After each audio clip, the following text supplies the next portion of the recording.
Ladies and gentlemen, welcome to another Minecraft update video, and today's release is pre-release number 3.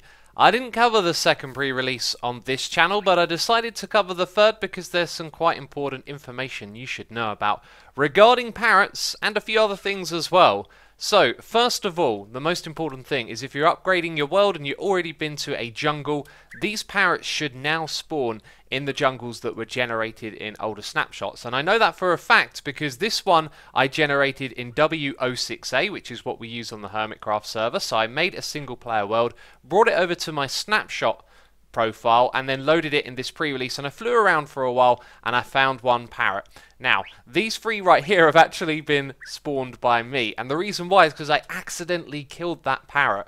Okay, I found what might be a little bit of an Easter egg, you could say. Well, it's not really, but anyway, you now feed these fellas with seeds, and this is very important because some people can learn from computer games. You see something in a game and you think that's how it works in reality.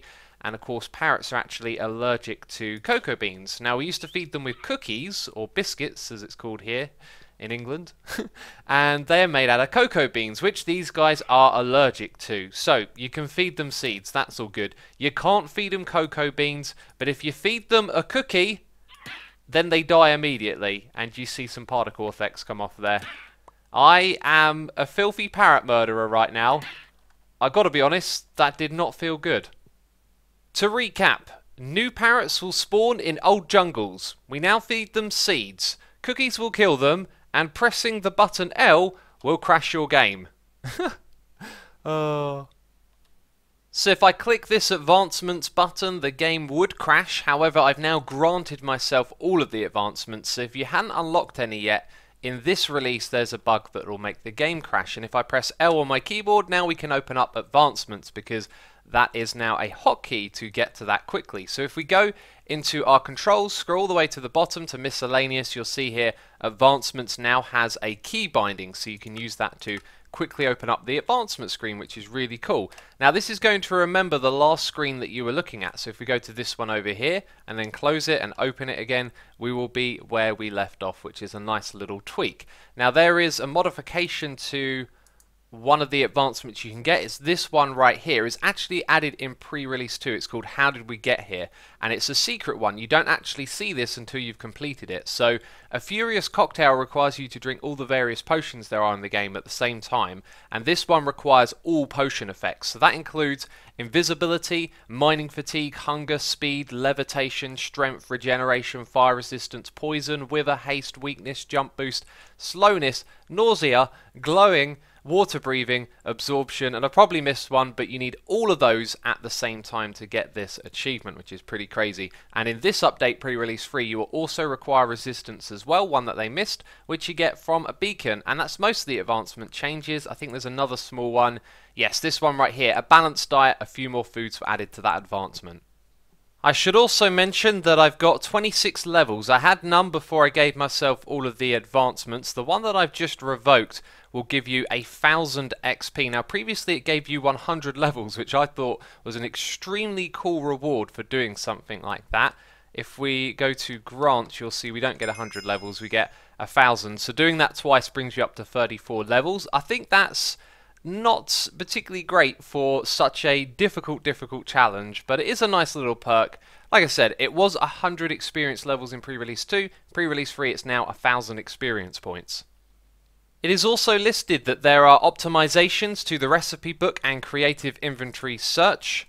To be fair, this doesn't feel any snappier than it ever has before. I'm not even sure what I'm searching for there, so who knows. But going into here, I have noticed that first of all, these things are blinking very fast, and when you see something for the first time, there's an animation that's very quick. So if we go to the right, I've seen all of these ones, we go again, boom, did you see him down the bottom there?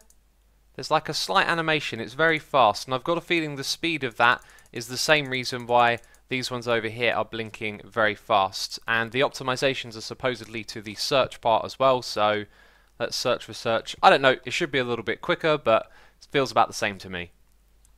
If you've watched previous update videos of mine, then you'll recognise this world, and in one of those updates we covered something that was added, the ability to store functions in a text file. Well, they're no longer going to be in text files. That will now be renamed to .mc function. That is going to be the file type for storing those functions, and you can't use double slashes for comments. You can only do it with a hashtag. Now, there are a few other technical things that I really don't understand to do with advancements and functions, and so once again I'd recommend Slice Lime. He'll have a video out on the pre-release number 3 and he'll explain it better than I ever could.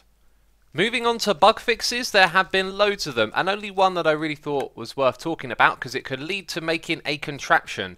Now, you can put out fire with a splash water bottle like we're going to do, bam, and our contraption will now relight it automatically. That's because we've got a dispenser with flint and steel. So previously it wouldn't have updated this observer block. The putting out of the fire with a water potion wouldn't create a block update. That is the bug fix, and it made me think you could create a really cool like secret entrance, you know.